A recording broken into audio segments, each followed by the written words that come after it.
If you've ever seen the TV show Unforgettable, you've probably thought it would be pretty cool if you had a perfect memory. I mean, Detective Carrie Wells can remember everything, even the clues that everyone else forgot, and she can use that to solve crimes. I mean, most people can't even remember what they had for lunch yesterday. Your memory is probably a lot like that.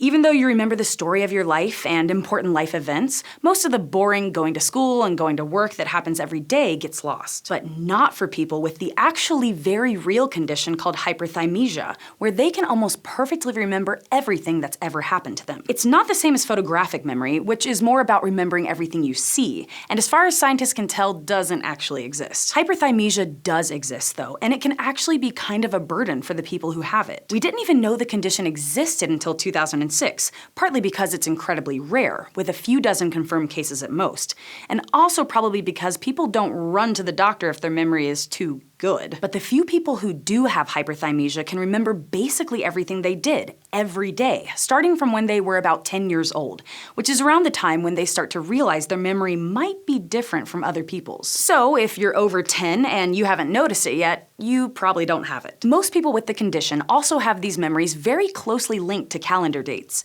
Name any event they've experienced and they can tell you the day and date, or vice versa, telling you what they did on any date you pick from their lives. The first discovered case was a woman named Jill Price. She wrote a letter to some neurologists asking for help and hoped understanding her condition might help others. When the doctors followed up, they asked tons of questions about her memories of her life. Like, without warning, they asked her to report every Easter she could remember since 1980. Within 10 minutes, she wrote a list of every date that Easter fell on for over 20 years, plus memories from each of those dates, and only made one mistake. Now, some people with hyperthymesia have used it to their advantage. A man named Brad Williams used his skill to become a contestant on Jeopardy, and another used his memory to win vacations through trivia contests. Another famous example is the actress Mary Lou Henner, who appeared on the TV show Taxi, then became an advisor on Unforgettable. Not everyone finds the condition easy to manage, though. Just imagine remembering every single time you've ever said anything you regretted in excruciating detail.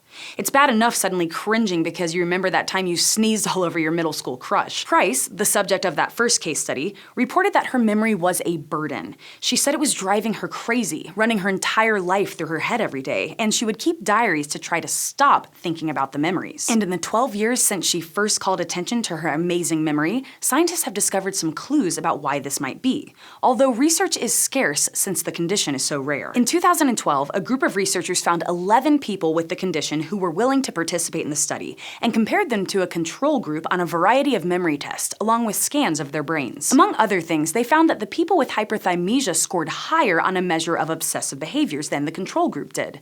Things like hoarding, needing organization in their environment, excessive collections, or avoiding germs. Their brain scans told a similar story. A few regions of the brain associated with autobiographical memory, like the temporal lobe, were either a different shape or showed more activity in the people with hyperthymesia. But they also showed less gray matter concentration in places similar to what you see in people with obsessive-compulsive disorder. The researchers were quick to point out that none of the people with hyperthymesia had been diagnosed with OCD, but it suggests that the two conditions might have a common mechanism in the brain. Plus, it seems like in some ways their memory is just as bad as the rest of us. People with hyperthymesia did much better on a quiz about various dates.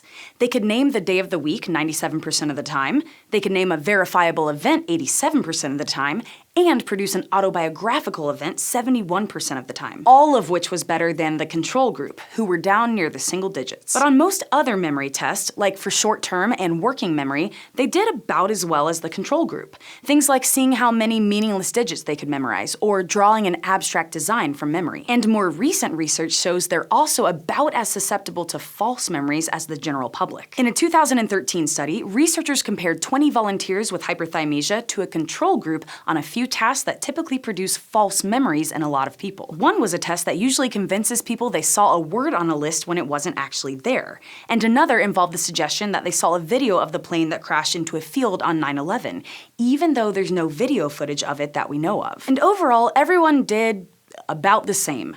The people with hyperthymesia even did a little worse with the false memory of the plane. Those results suggest that having hyperthymesia isn't like having a tape recorder in your brain. You still need to reconstruct memories when you think about them, just like the rest of us. You're just really, really good at it for whatever reason. And you also probably know that even though the rest of the world tends to think hyperthymesia is the most amazing thing ever, being able to remember every single thing that's ever happened to you isn't all it's cracked up to be. Thanks for watching this episode of SciShow Psych. When we started this channel almost 2 years ago, it was because our community on Patreon had grown to the point where we had enough support to make it happen. Our patrons voted for the new show to be about psychology, and since then, with your help, we've been able to dive into all kinds of research about our minds and the thoughts and choices that make us who we are. If you're not yet a patron and you want to help us keep doing what we do, just check out patreon.com/scishow.